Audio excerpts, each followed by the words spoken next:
Welcome to the 10th edition of Alumni Research Talks hosted by Computer Science Association. Our guest speaker for the next session is Dr. Anand Rao. Dr. Anand Rao has done his MSc in Computer Science from BITS Pilani in the year 1984 and pursued his Ph.D. in the area of Artificial Intelligence from University of Sydney in 1988. He graduated with a distinction in MBA in Finance and Technology from Melbourne Business School, Australia in 1997. A co-editor of 4 books on intelligent agents, he published over 50 papers on computer science and artificial intelligence. These were printed in major journals, conferences, and workshops.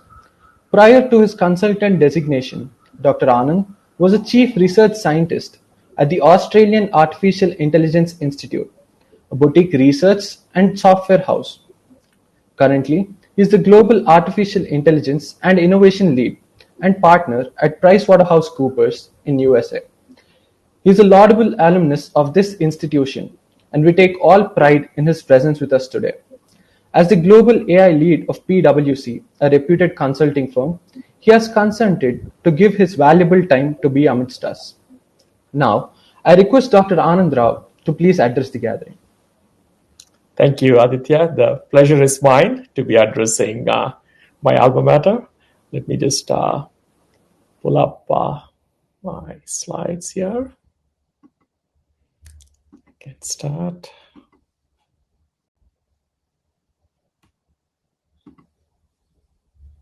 Can everyone see my slides?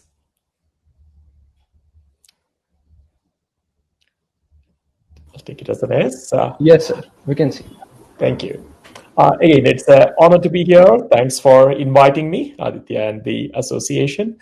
What I want to do today is let me give you a brief overview of my career since leaving BITS Pilani. As you just heard from Aditya, I graduated in 1984, and I wanted to trace through my history from Pilani. Across 4 continents, I've lived a substantial number of years in 4 continents, obviously India, but then spent quite a bit of time, around 13, 14 years in Australia, around 7 years in London, Europe, and for the past 13, 14 years in North America, in USA. And I would say lectured or worked in all continents except, of course, Antarctica. Still waiting for someone to invite me from Antarctica to go and talk there. So with that, also my journey has spanned multiple careers. So obviously I started in computer science and AI, and somewhere halfway through, 1/3 of the way through, I shifted into business consulting. As you heard, I did my MBA, shifted into business consulting, and came back again into AI, but this time for the business side as opposed to the more technology aerospace side. So those are the sort of the 3 careers. Let me go on. What you might wonder is this all planned? Was I really planning to do all of these things when I left Pilani? I can assure you, no. Life is not a race, but a journey to be sowed. I just took it each step of the way. Typically had what I wanted to do in 2 to 3 year time frame, and obviously continuously evaluate what you're doing in a 3-year time span. Of course, you have some long-term aspirations, but I don't think you really plan, or at least I didn't plan my journey through. December 1984, you might wonder why December 1984. Interestingly, as destiny or luck would have it, I was one of the only batches which had a 4.5-year program of MSc Tech. Why is that? My earlier batches were 5-year MSc Tech programs, or BE, or whatever other programs that we had. And the next batch was 4 years. So Pilani didn't want to have 2 batches graduate at the same time as we moved from the 5-year program to the 4-year program. So our batch turned out to be the one in between. And so we graduated in 4.5. And interestingly, that sort of decided where I went as well, given that I graduated in December 1984. And as most of you know, the US semesters start more in the fall. They have a small spring semester start, but most of the schools start in spring. So, which basically meant I applied everywhere. And interestingly, I got a great offer from University of Sydney in Australia. So instead of going west, I actually went further east to Australia. And that was January 1985. So I graduated in 84. And I applied to a few universities in Australia, and I got University of Sydney with a full scholarship and airfare and so on. And as you know, at that stage, if someone is offering that, you don't deny it. You say, "Great, I'll take it." And I always had this notion that if I don't like Sydney, then I can always go to US for the regular spring session in '85. Of course, Sydney is too beautiful a place, as you can see there, the Opera House, the koalas, and the Sydney Harbour Bridge. And dare I say, I fell in love with Sydney and continued to live and stay in Sydney. So this is University of Sydney. So I continued my PhD, so didn't think of going to US at that point in time. So worked in Sydney. And interestingly, what happened, my thesis supervisor was going on sabbatical to one of the very prestigious research institutes in the world called the IBM T.J. Watson Research Center. IBM obviously is well known, but they have three major research centers, very well known, lots of Nobel laureates across all fields, not just computer science. So my professor, Norman Fu, was going to US. And I was sort of left in the middle, wondering what would I do if my supervisor goes off. And he suggested just apply to IBM as a student fellow, see what happens. So interestingly, I got an opportunity from IBM, and so they decided to have me for a year while my supervisor was in IBM. So I did this move from, again, this time around, went west. So went to New York, where the T.J. Watson Research Center is. So they have multiple campuses. So this is the Yorktown Heights campus. So 1986, I think, after a year or so, I went to Yorktown Heights and worked with a person called Adrian Walker, and it was a natural language-based programming language called Silog. So based on Prolog, he invented this language called Silog, and I was very much part of that. And I also worked with another professor, John Sova, on something called conceptual structures. For those of you in computer science, or in AI, I should say, you see about knowledge graphs these days, and the early iteration of this knowledge graph was in fact conceptual structures by John F. Sova. So basically it has, take any sentence, you start looking at the subject, object, verb, and start splitting it. And this was called the conceptual graph, right? So you can see John goes to Boston, and you start taking a sentence like that and parsing it out, and then identifying the various entities, the various verbs, what is now called named entity recognition. But those days we used to work with these conceptual structures. So that was 97. And then I got back to Australia back in 88. So basically spent a year in Yorktown Heights. And when a professor returned, I returned to Australia, finished my thesis. So in 1988, November, I finished my thesis. And as you see the title there, it's on something called Dynamics of Belief Systems, a philosophical, logical, and AI perspective. This is something that a couple of philosophers had talked about in terms of how to change things in a database when you have something which is, databases are always consistent, as we all know. And now if you introduce a new fact within your current database, which is somehow inconsistent with your existing data, what would you do? Obviously, you can throw the new data that comes in, but the natural common sense approach is anything new that comes in is to be entertained, or you have changed your views, so you need to minimally change something from your historical data so that you can accommodate that new system. So the whole philosophy as well as the logic around it. So it was very much based around some of the first order model logic. So very much around the logical side is what I did. And there you see my thesis supervisor and Professor Norman Fu from University of Sydney. So obviously published a few papers, worked on dynamics of belief systems, and finished my thesis. So I was one of the early ones or young ones to finish. I finished my thesis, joined in 85. So it was literally 3.5 to 3 years and 10 months or so to finish my thesis. And while I was in US, obviously I developed a number of connections. And through that, I went to Melbourne. You can see this beautiful buildings here, the Art Centre in Melbourne. And I joined a company called the Australian Artificial Intelligence Institute. It was literally a startup. I was the third employee of this startup, AA as it was what it was called. It also was working very closely with University of Melbourne. So it was a quasi university and research industrial research organization. It was set up, I would say, very similar to, some of you will recognize a company called SRI International, which stands for, or originally stood for Stanford Research Institute International. Now they don't use that word, but very close to Stanford.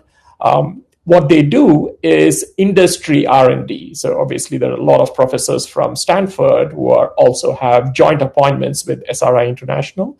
And some of the original work in Siri, which obviously everyone knows now, some of the original work on natural language processing actually came from some of the researchers in SRI International. And then they went and started Siri, and obviously Apple acquired them and so on. So, but that's SRI International, very well-known institute, works a lot with DARPA and NASA and NSF, National Science Foundation, a number of those areas. And of course, the reason why I had this connection was there was an Australian gentleman, you can see his photograph there, Mike Georgieff, and he was in SRI International. He was a researcher there, and he wanted to go back home to Melbourne and start this institute. So we were actually 1/3 owned by this SRI International.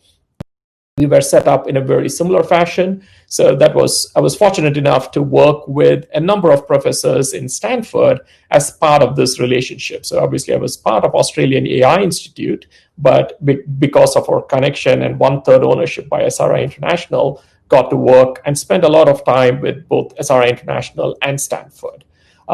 So did that, and over the years, I started, as I said, as a third employee, but did a lot of work. Again, there was a great advantage in being in a startup that you can pretty much do anything you want. So there's always something missing in a startup, right? So I started obviously doing the coding those days in Lisp and Prolog, but then I started getting into marketing. I started getting into research. I started getting into talking at Melbourne University and globally. Started working on all the cool projects. Again, if you're third person to join, obviously you're senior in the firm and got to do a lot of projects. And one of the cool projects that we did, you can obviously see the Space Shuttle here. And one of the things is SRI International was working on a Space Shuttle program. And what is interesting about the whole space program is everything that goes in space is completely simulated on the ground. Now, these days, people talk about digital twins, but digital twins have always existed. And we're working on some of the very early simulations of the Space Shuttle. So almost every system and subsystem of the Space Shuttle was simulated on the ground. So all the problem shooting would happen at the ground. And when the space shuttle mission goes, typically 6, 7, 10 days mission, and everything will be running on parallel on the ground, and people would look at whatever changes and whatever alarms that go off, they'll look at how to fix them on the simulated environment and then communicate it back to the astronauts in the space shuttle. So that's what was happening, and I was very much building some of those routines, and we developed, as part of all of the research that we did, something called belief, desire, intention architecture. So these are all agents, and you can see this little diagram over here. It talks about beliefs, goals, intentions, plans, and an interpreter that works across all of these things, working with an environment on the side. So basically, every system or subsystem was essentially modeled as this. So we had an application software. We also had a system software which implemented this, called multi-agent reasoning system, procedural reasoning system, and so on, which essentially did all of this computation on the ground. And obviously, when the space shuttle goes in the air, in space, you're looking at all the faults that could happen. So beliefs is what is the current state, goal is what is the future state that I need to achieve, and the plans are various procedural routines or standard operating procedures. SOPs, as the military calls them, are the ones that they need to execute. I mean, all of these things are detailed in huge manuals with the space shuttle and other programs, and we essentially built something that could execute it. So one of the key things about artificial intelligence that we were working on is, how do you make decisions in real time? When you have just a few seconds, few microseconds, few seconds, maybe max minutes to react to, and how would you work, and what is the theory behind it, and what is the application behind it? And that's what we were doing, and that's still relevant today, not necessarily a solved problem, but that's the problem that we were working on in very constrained situations, as you see here. And this is one of the pictures from my work 20, 30 years back. It's called the Space Shuttle Reaction Control Systems, or RCS, literally for malfunction handling. So typically when something goes wrong, it triggers a whole set of alarms, and those alarms have to be traced back to what is the underlying problem, and you need to fix that underlying problem. So when one thing goes wrong, there is a ripple effect, and you need to go back to the source of the problem. So that's what we were doing, and these routines that you see on the left hand side, jet fail. So if you look at the sensors, and something like this comes up, and what are the different steps that you need to take, and that's what the system was executing on the right. So fairly detailed systems, very practical.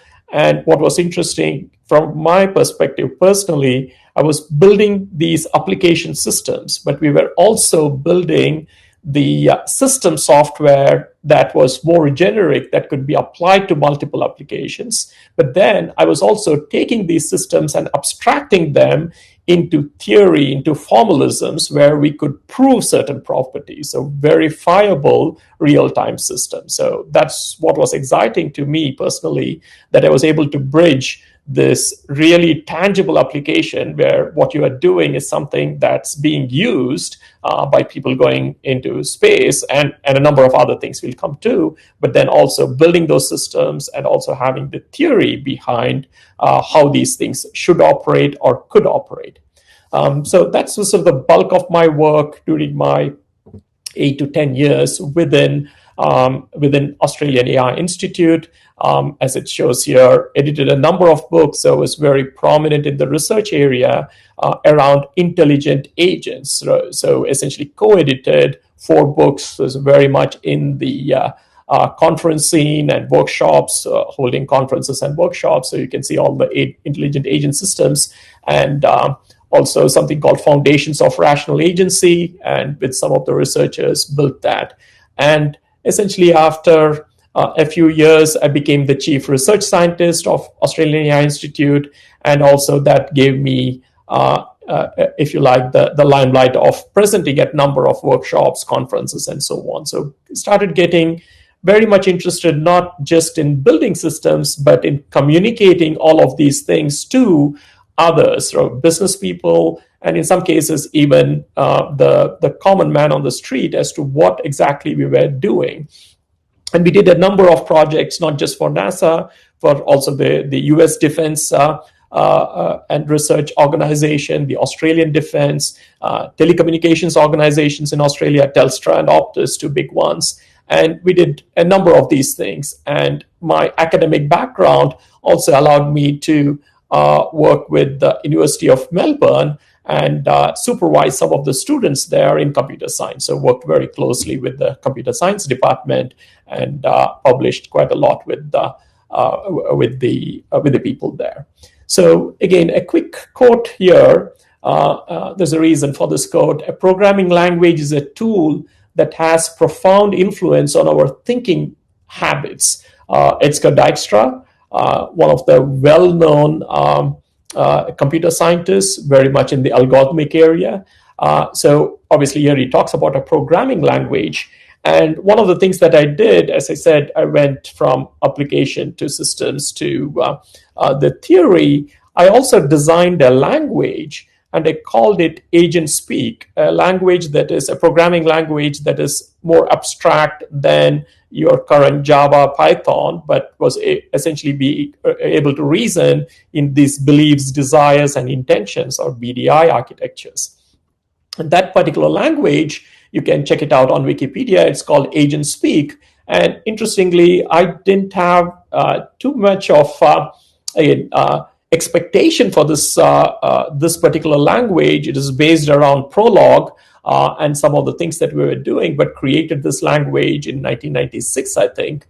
Literally over just a week or so, I put my thoughts together and essentially created a language that can, like Prolog, can build on itself, reboot itself, right? So, and interestingly, that was picked up by a number of people. There's someone in UK who essentially built a Java-based interpreter for it and extended my language. He called it JSON, and he wrote a book around programming multi-agent systems in AgentSpeak using JSON. And interestingly, that language is used even today. There are some Python versions of it, and a number of people are using variants of that language, and it's also being discussed for as a different formalism. So that's just a little bit of information around the language that I created, which still seems to be. Interestingly, I'm not using that language. I created that language, and other people are using it. So I'm not a very good AgentSpeak programmer, if you like, but I did create the original language. As I said, as I started talking more to people, started doing more of the marketing, I got interested in the business side of things. And Melbourne Business School was just next door to where I was working. And I decided to do a part-time MBA. I started off as more of a management technology, Master of Management Technology, and then very quickly gravitated towards an MBA, towards finance courses, technology, and some of the software courses. So again, finished my MBA with a distinction. And what might be worth adding here is that given that I was coming back almost 10 years after my PhD, I would say I enjoyed my MBA far more than my PhD or my MSc Tech at Pilani.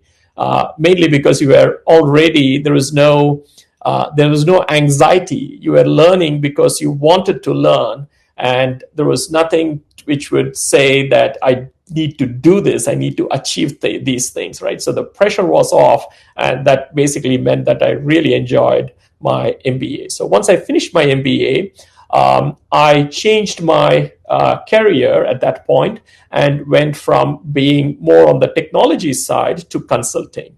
And then because of my MBA, I decided to move away from technology and way into strategy consulting. At that point, so around 1997, quote unquote, I left AI for greener pastures in consulting. So we'll come back to why I left AI. So there was also a group of us who were starting a startup company. So I was a non-executive director for agent-oriented systems, but I decided not to join the startup in the technology side, but decided to join consulting. And that consulting joined a company called Mitchell Madison Group, which after a year or so, I went then to London. So there were some opportunities in London. We decided to move. At that time, I had my wife and two kids as well, so one son and daughter. So the daughter was just 2 years old, son was 6 years old. So we decided to pack up from Australia and go to London. And of course, everyone recognizes this picture. So by June 1999, I was in London. And what we did there, I joined a company from Mitchell Madison Group, which is where I came from, Australia. But now I was very much in the .com boom. So here you see the stock market move. As many of you might know, before the 2008 crisis, it was the 2000-2001 crisis. So you can see the stock market there booming. In fact, in 99-2000, so that was the year I had moved to England. So somewhere around June, July of 99. And you can see the market actually peaking in 2000. So got to work in a great many places. I was in the financial services sector, and I worked or consulted with one of the largest derivatives and futures exchange, so London International Financial Futures Exchange, which had the largest volume of transactions. Literally trillions of dollars used to change hands because it's the derivative space every day. So I was part of that exchange working for them. Of course, things started going bad. As you can see, the massive drop between 2000 and the end of 2000, early 2001. Luckily, I jumped ship from Mitchell Madison Group to a company called Diamond Management Technology Partners just before the bust happened. And I think I was fortunate at that time, and Diamond was a great company.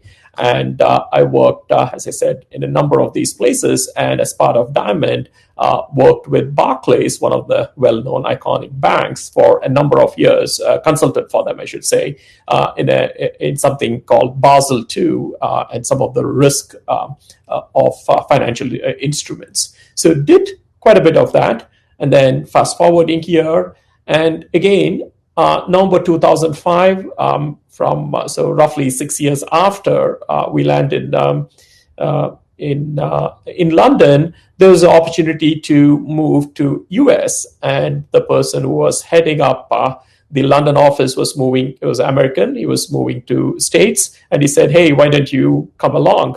And that was a time when my son was coming to high school, and we decided that US might be a better place for higher education. Even though he was just in high school, we thought it might be better for him to spend high school in US and then continue on from there. So we moved again, right? So that was the fourth hop to Boston. And since then, I thought I was very much in the business consulting world, right? So there was a slight twist to it. So this was 2004-05, and started working very much on the consulting side, on the banking, insurance side. And often you cannot say what happens next. It is a mistake to look too far ahead. Only one link of the chain of destiny can be handled at a time. So in 2006-07, I was happily working in purely on the consulting side. I used to just go back and see what's happening in AI, but really not work too much. Was not working too much into looking into AI. And interestingly, in 2007, I was awarded this influential paper award. So this award was awarded to me in 2006 or 7. I think it was 2007. But for a paper that I had written in 1991, interestingly, that I had published in or talked about in Boston. And they look at papers which have had the most impact over a decade long, right? So between 1991 and 2001, 2002, they were essentially looking at papers within this particular area that had the most impact, and they picked my paper along with my Georgiev as the paper that had the most impact over the past decade. As you see, it's an international association on autonomous agents and multi-agent systems. So this was in 2007 for a paper that we had written a long time back in 1991, and had presented in, of all places, my current home, Boston. And this, I would say, in some sense, pulled me back to AI, and obviously met some of my old colleagues and members, right? So, and got to know more about what they have been doing over 10 years and reminisced over what I would have done. Interestingly, there was something else also happening, and I wanted to put this chart. This is the timeline of AI, and what you'll see here, there is a word around AI winter. AI is not new, right? So some of you would know that AI was actually the first time the word AI was coined was actually in 1956. But the notion around AI existed before with Turing and various other things before. In fact, I would go even beyond this 1940 into the 19th century or 1800s, where Charles Babbage essentially built a computing engine, not using electronic circuits, but using clockwork. So what you see here is the AI winter. So one of the banes of AI has been researchers promise a lot in AI, and they don't deliver, and they get disillusioned. So the funding people, the government gets disillusioned, and something called the AI winter sets in. So that happened in 70s and 80s. And then during the 85, 90, as you can see, that was the boom time when I entered AI.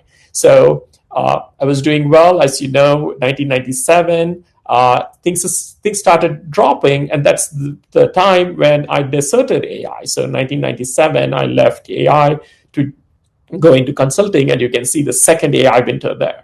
Interestingly, 2006-07, as you can see, there was an explosion back in AI in deep learning. Some of the things that were tried and did failed started coming back again, and this deep learning explosion happened around about that 2006-07.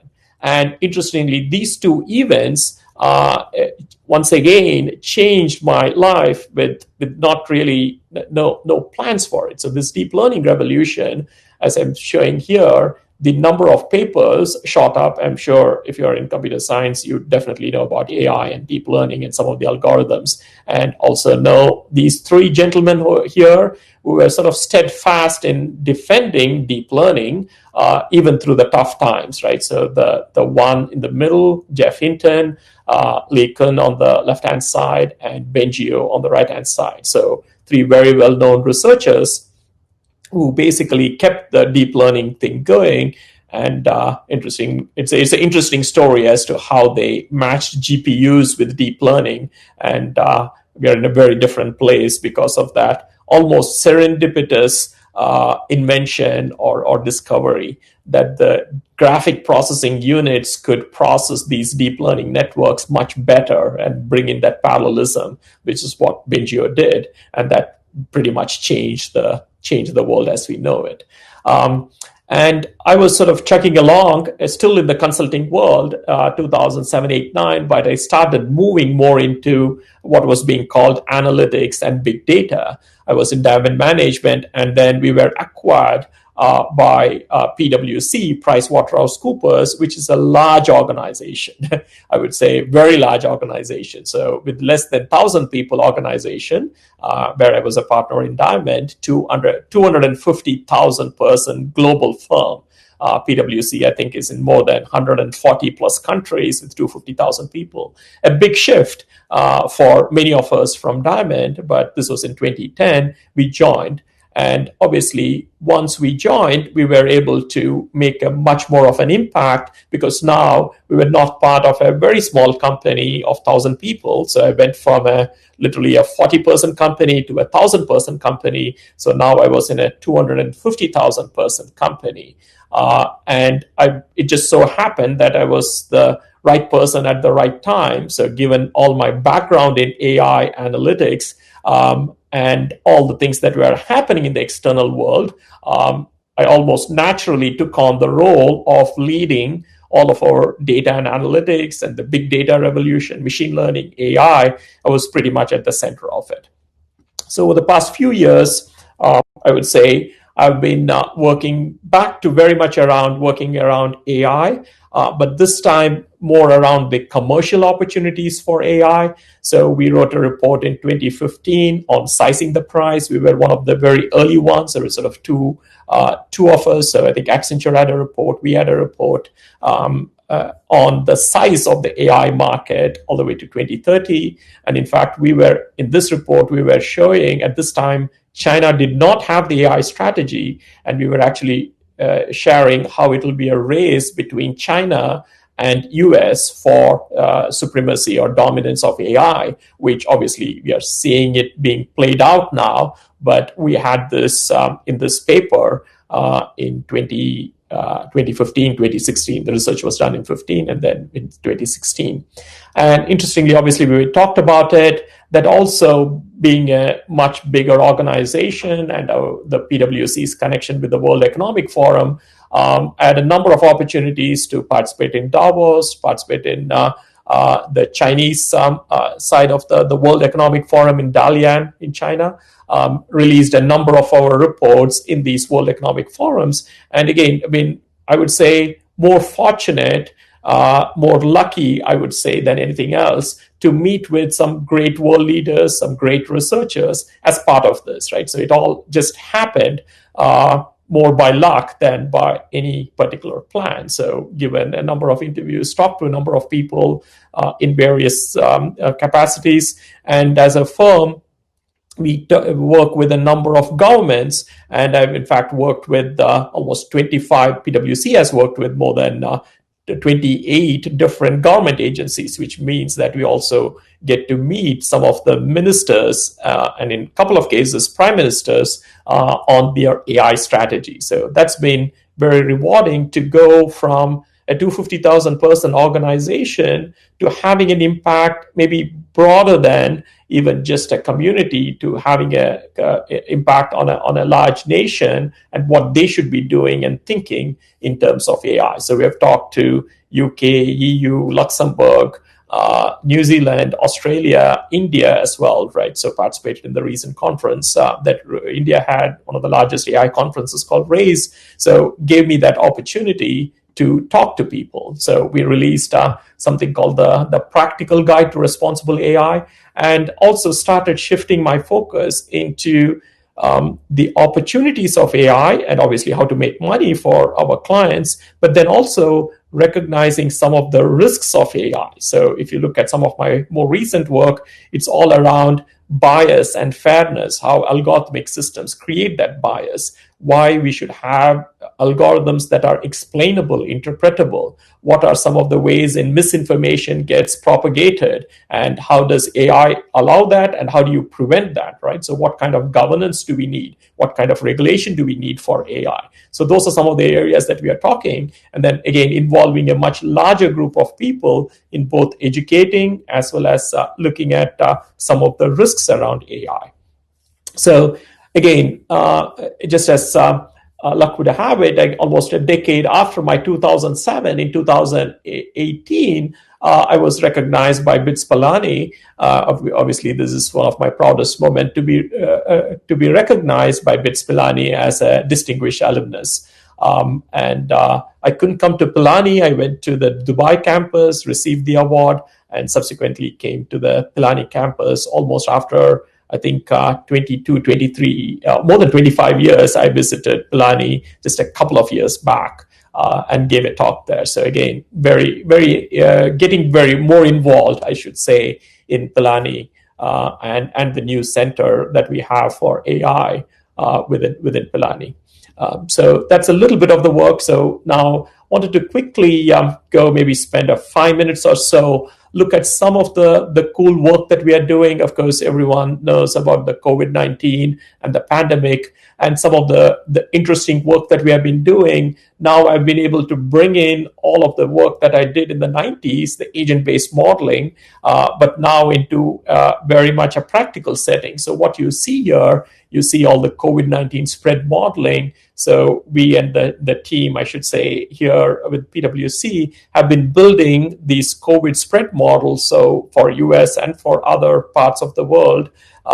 And you can see where we are essentially taking each individual consumer in US and then looking at their behavior and saying, what is the likelihood of them catching COVID or having complications as a result of COVID and so on, right? So, and you can see the images here. We are modeling the behavior change of people for mask wearing, for social distancing, and so on, and plot all of these numbers. And very, very sophisticated AI system modeling literally millions of people. And in this particular case, we are modeling every state. So every state is being modeled, 50 states and all the counties within that. So very sophisticated system looking at something very practical. We were able to go to the number of hospitals and say how many beds they would need if this thing peaks and when will that peak occur based on what we are seeing in terms of the hospitalization and so on.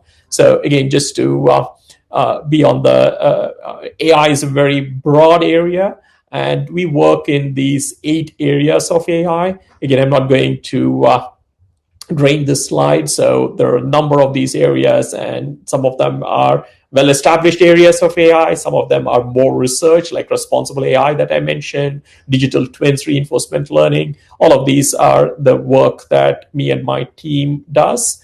And one of the key things that I'm very passionate about is using AI in the strategy world. One of the biggest thing is that humans are considered the best at strategy, and AI really cannot replace business strategy.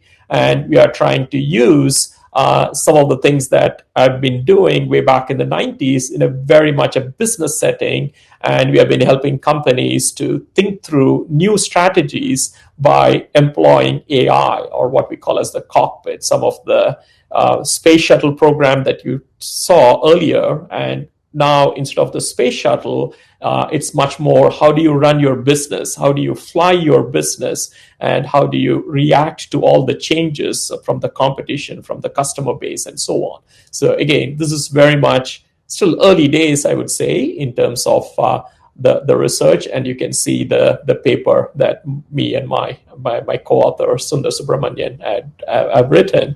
And this is still continuing, where we take very specific business problems and we call it gamification, so promotion. So you can do the standard promotion that you see in the retail market using a game, and you're playing against AI, and the human learns, and the machine is learning, and the machine gets much better. So obviously everyone has heard about the chess game and the Go game. It's very similar, but this one is more in a realistic setting of a promotion in a company, or the strategy of where and how you want to go. There's a strategy gamification, or experience gamification, or operations. For a autonomous vehicle company, we did the operations gamification. So the agent-based programming, belief, desire, intention, interestingly, something that I didn't start it, but I was one of the key proponents of it. So it actually came from a couple of individuals from Stanford University, the BDI architecture by Michael Bratman.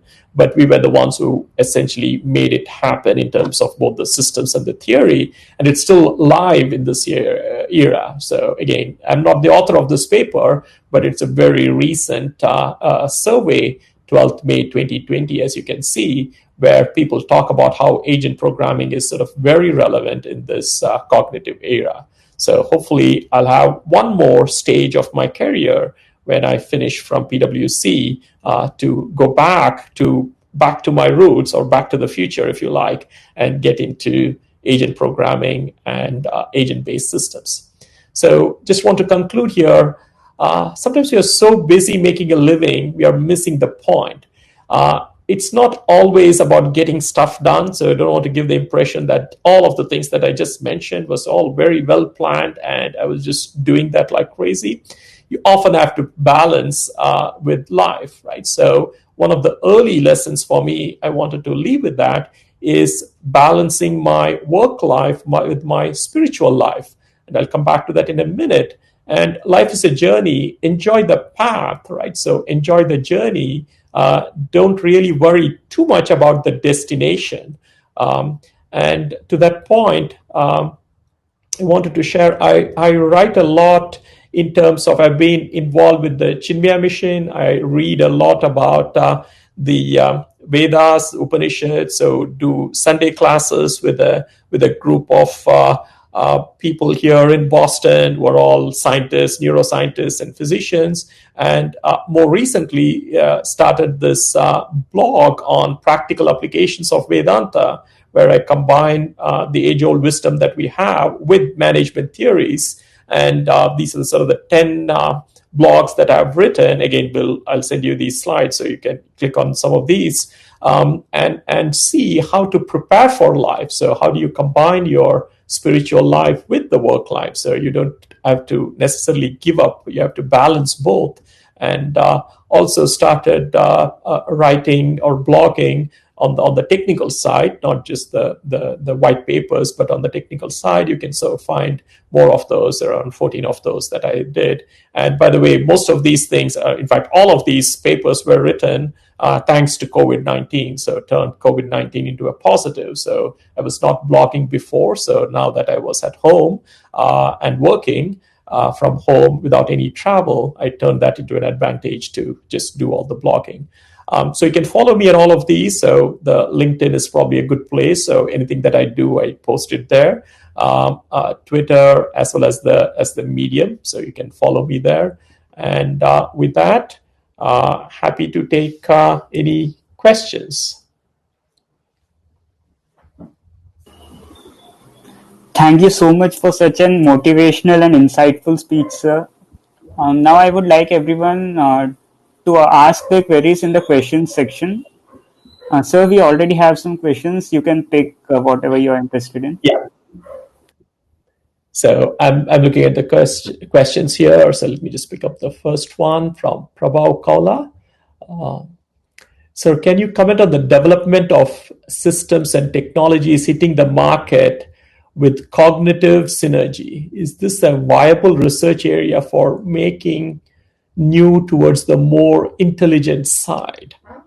Yeah, interesting question. So to me, AI and the researchers in AI right from the 40s and 50s have pretty much considered many of the different avenues for research.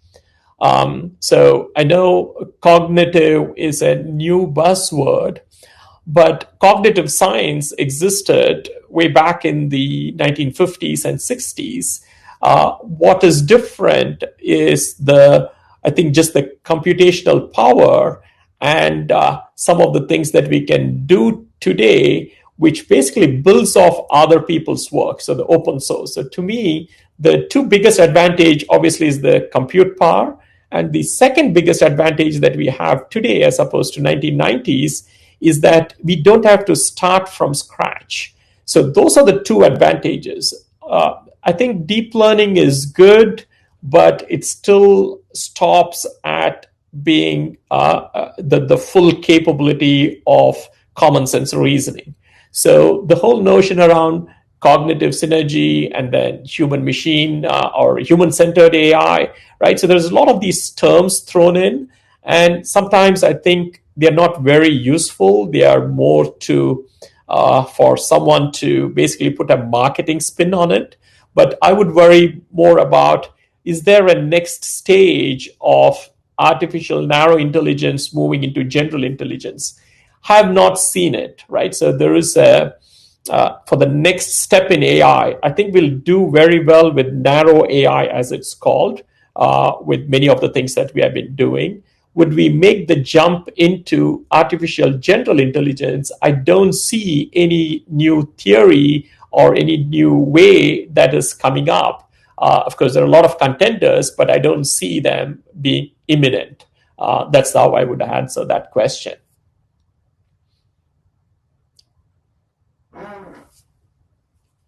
Yeah, it's a good question. So had the AlexNet paper not come out, which technique or algorithm of AI ML would have got the spotlight? Interesting question, right? So if you haven't read it, you should read a book by Judea Pearl called The Book of Why. So it talks about counterfactuals. What would have happened to this world if we had not gotten that 2006 paper? Now, it's interesting to speculate. Machine learning was definitely picking up. So the whole notion around support vector machine, gradient boosting existed, and with some good performances performance improvements we were getting, we would have probably gone more into the probabilistic side if we had not gone deeper into the whole deep learning side. But I think we would have still gotten more advances, but probably not at the pace at which we have gone since the whole 2006-7 revolution. The third thing that I would add, in addition to open source as well as the compute power, is this third thing about communities coming together with data sets. And that was essentially one of the key things that happened in the 2006-7 time frame, where people started putting in all of their data, or at least started curating a data set and started creating with the criteria as to what does success mean in the AlexNet example, right? So basically there was a large database of images and people agreed on what does it mean to beat the system, or where do we want to improve the performance. And now that is being mimicked in various areas, including natural language processing, translation, and so on. And I think that's the third kind of innovation. So I think because of that, we would have still made progress. Even if deep learning had not existed, we would have still made progress. My guess is with deep learning, we have probably made we have been much faster. Let me go on to the next question. Do you recommend young researchers to go for startup for solving a practical problem? For people to diversify into the branches of AI, which branch of AI do you recommend as of the decade for new aspirations of AI? So good question about startup. So in one sense, if you are trying to make a big contribution in the research area, and as your question, the second question implies, which branch of AI would you jump into? I would be more of a researcher in an academic institution or a research institution. I think there you'll be doing more fundamental work than applied work. So if you're really trying to break the barrier and then basically look for the next big advance in AI, that's probably the area you should be going more into an academic institution. The area that you should pick is, I would say, not deep learning. It's easier to say that because there's too much of focus on deep learning. Deep learning is good, but I think it's very clear from the way the brain processes. We do work at that neural level, but we also work very comfortably at that symbolic level. And just the upswing of deep learning has essentially meant that people now look down upon symbolic AI, just as symbolic AI look down upon deep learning. So it's almost like religious wars. And I think you need both. And there are obviously hybrid architectures which are combining the two. And then moving there, I think, might be a more fruitful way, and something that really integrates the two, where you are learning from underlying neural mechanisms of deep learning, but then you are able to form concepts and then reason with them in a more a cognitive way, or more in the symbolic way, is the way to go, I think, for new researchers. For startups, unless you want to do a number of exciting things and actually see, obviously make money if things succeed, but also see your code and your research in action, then that's where you would go for a startup, right? So again, I'm not saying startups are bad. It depends on what you want to do, whether you want to make an impact on society immediately with whatever technology that is there. And there is a lot of learning to be had in a startup. As I said, you get to do many things. You get to be much more of an all-rounder in a startup than in a large organization. Of course, if you're an academic institution, you go more into that. Can I continue here, or do you want me to go to the breakout room? I know I just at 9:30. I'm happy to go for a few more minutes here, at least 30 more minutes. So it's fine. Like, if you want, you could answer these questions, and then we could go to the breakout rooms. Yeah, no worries. Yeah. Since you have the opportunity to work in the technical and non-technical side of AI research, is there a question there? I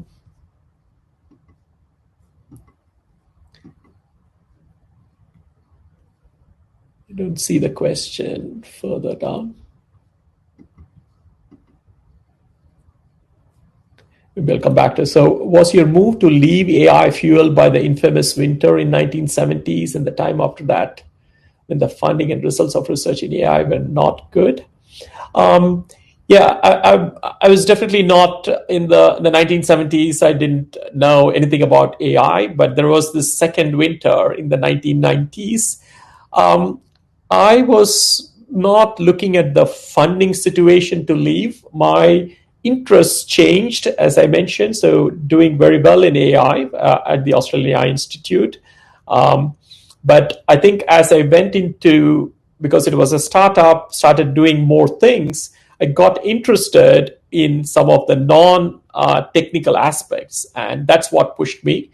It so happened that AI went through a rough patch just as I was leaving as well, right? So that's sort of more coincidental than a deliberate action of leaving leaving AI because there was no funding. Okay, so the other question is more around MS versus PhD in USA, considering aspects like income, scope of growth, etc. So I would say if you just want to come to US or go to US and work there, not necessarily interested in the academic side, then definitely aim for an MS, right? So you should do a PhD only if you really think that you want to contribute to the research and the academic side, right? So you can do a PhD and then go into the corporate world. I would do that only if you want to be more in that technical line and then contribute to the research, and then obviously continue that either in an academic or the corporate setting. If your thing is, if your interests are much broader, not necessarily always technical, but managing people and getting higher in the corporate ladder, nothing wrong with that, by the way, right? So again, people have different aspirations. Then MS might be a shorter route to get there, and a preferable route. Higher education in USA versus Australia, the systems are very different between US and Australia. US is sort of very much guided, so you do all these courses and the thesis, everything is sort of more focused. The Australia follows more the UK system, where it is much more open-ended. You really need to be highly self-motivated to be able to do your research in Australia. So you're basically just left on your own. Go read up. You can have discussions with your supervisor. You need to find your way through, right? So if you're not comfortable with that ambiguity, I would say go to US for your higher education or for your PhD. This is the PhD that I was talking about. In terms of masters and so on, it really doesn't matter which country. And again, it depends on if you go to any of these countries, the chances of being in that country are high. Personally, having lived in all of those countries, I think Australia is a great place and a fun-loving place, and probably has got the balance between working and having fun much better in Australia than anywhere else in the world, I would say. So overall, if you want to be having a nice time and obviously do some work as well, but having some fun, Australia is the place.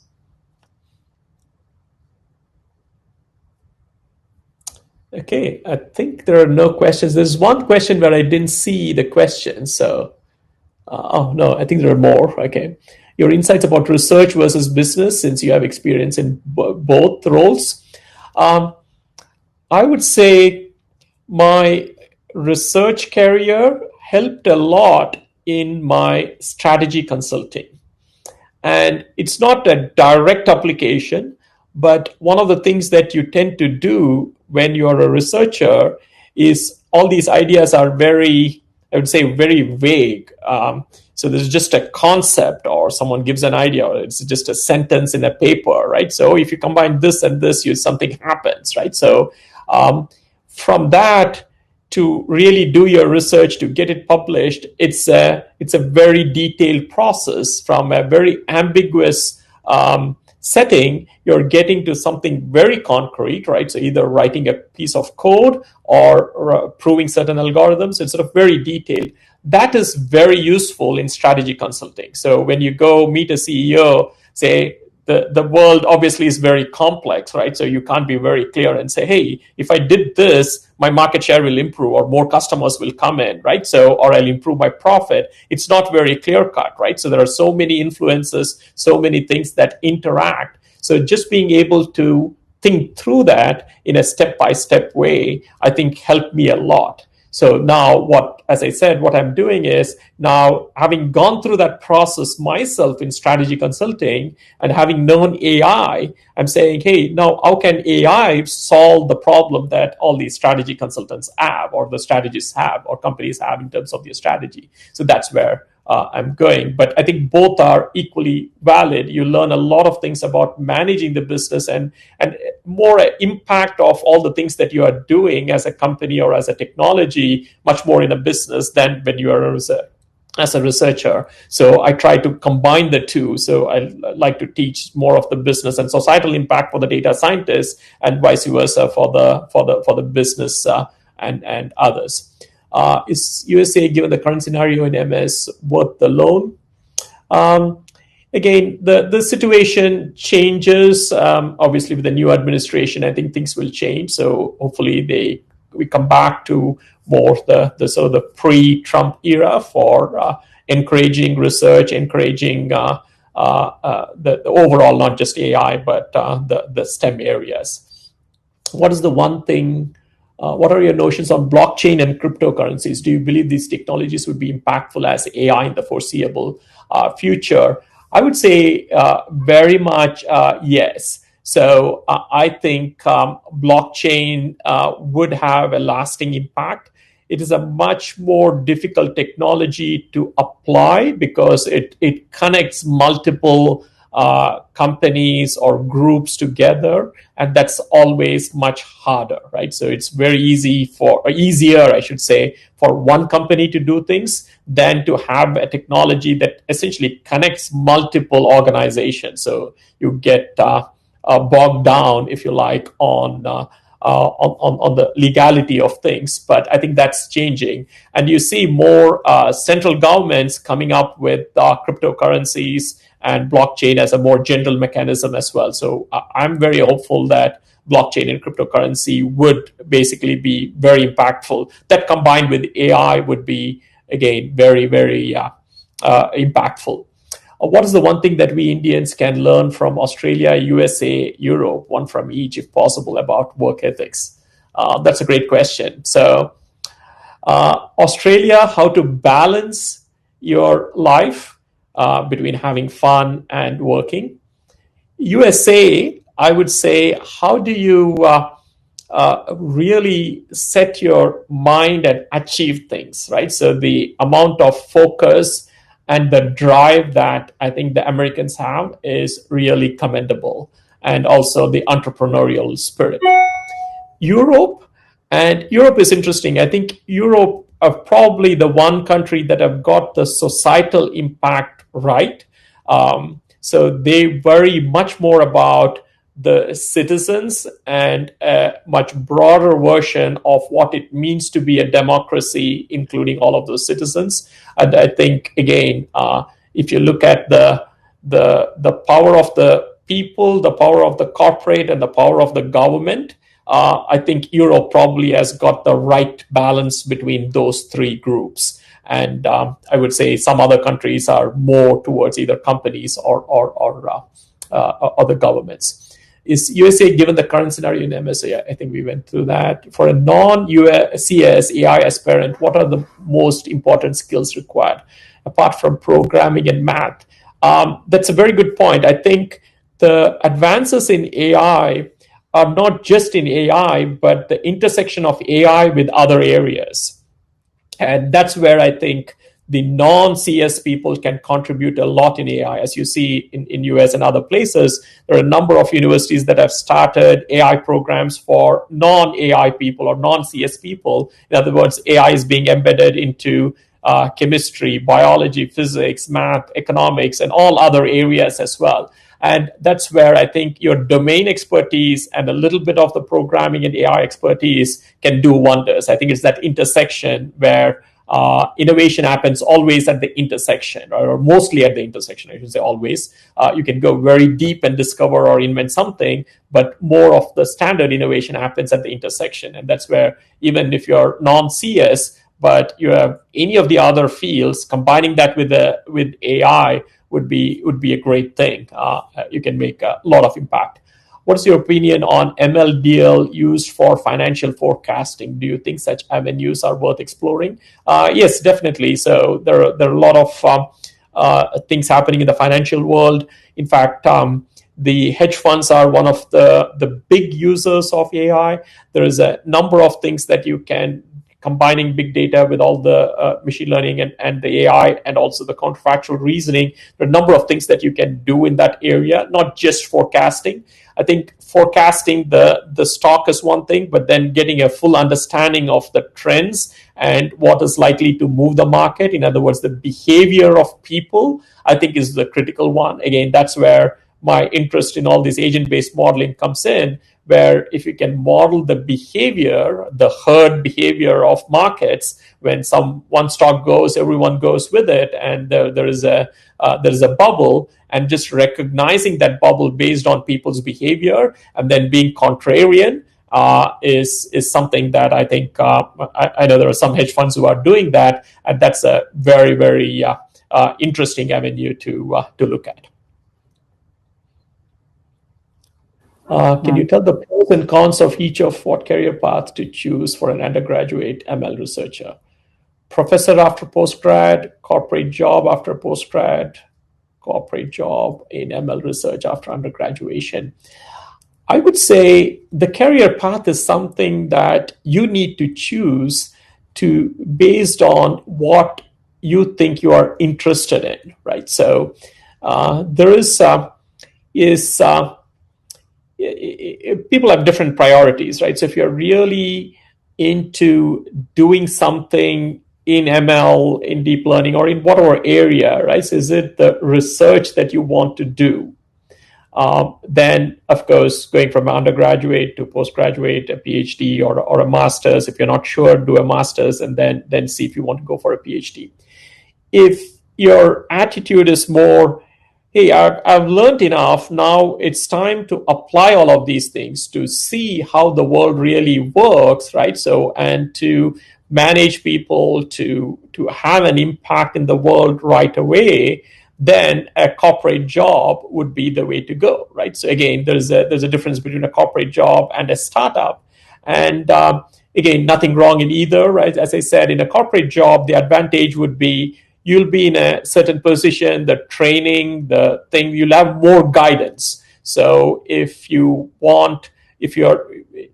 uncomfortable with openness, right? So, and ambiguity, then I would say go to a corporate job where you'll be told various things on what you should do with a little bit of a freedom on what you can do. Whereas in a startup, it is very much driven by what happens, and you pivot multiple times and you do multiple things. You can become much more of an all-rounder in a startup, right? So I would sort of lay out those three things, right? So your deep research interest and your comfort with ambiguity and what you want to do, and your appetite for risk as well, right? So not that every startup would succeed, but these days it's fine, right? So if it fails, no big deal. You just spent a year or two, you have learned a lot. You will definitely learn a lot, and then you can shift into a corporate job or another startup, right? So I would sort of array those three, and then decide based on what you really want to do as to which one it is.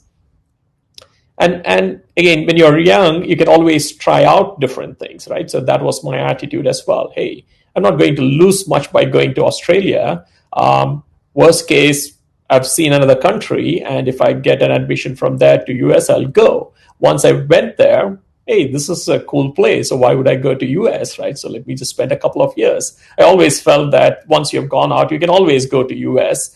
Spending some time in Australia or England was cool because again, this is the other thing that you would notice, once people come to US, they don't leave US.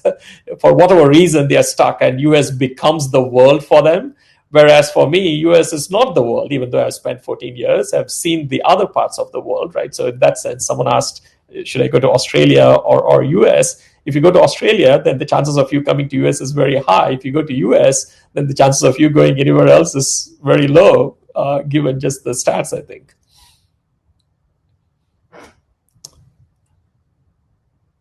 Can we remain in India and achieve something great because all students are aiming for US or any other foreign country for their future advancements? I would say absolutely, right? So again, by no means, just because I moved out, I'm suggesting that it's not good to be in India. So I mean, we do recruit a few people from BITS Pilani and India, and I can see the great opportunities of people in India. And again, as I think you all know far more than me, right? So I just sort of read the news. There's so much happening in India, in AI and more broadly as well, right? So again, just pick up the space one, right? So I think there's probably more to do in space in India now, right? So with the aspirations of the people, or pick up any of the other areas. Even if you go into the corporate world, there is so much you can do. I'll just give you an example. We're 9:48, so I still have 12 minutes left. So I'll just give you an example. One of the largest exercises that we did in classification was for a company in India. So I was in England at that time. So we essentially helped one of the largest, I think I can tell their name, it's sort of Reliance Infocom. So when they launched in India, we were advising them. And to date, that is the single largest segmentation program that we have done. So we had interviewed more than 100,000 people, and we have not done that in any other country, right? So just given the size of India, we actually interviewed or had the surveys in almost all the languages across the country. And there were more than a 70 focus group around the country to develop the value proposition for Reliance Infocom when they started. So they were literally just the brothers, and they started the company, right? So we were behind them. So that was a great experience. I was not directly involved, but I know that the team that was working with that. So it was a great experience. So there's a lot more to do in India, right? So by no means I want to suggest that everything great is happening outside of India. And that's where I would say we should draw inspiration from China. And the Chinese companies have done far more in AI in a relatively short span than India or any other country, right? So we can always argue that their papers are not that great, but they're in a few years, they have actually caught up in the volume of papers. And I'm sure they'll catch up more in terms of the quality of the papers as well, right? So they've done so much, and the companies are investing a lot as well. So I would definitely say, yeah, if there are opportunities in India, I would say grab them, right? So if you do well in India, obviously coming to US and Australia or any of these places, it's easy these days, right? So it's not as if you necessarily have to have to struggle your way to visit other countries. So if you do well in India, I'm sure you'll be sought after anywhere.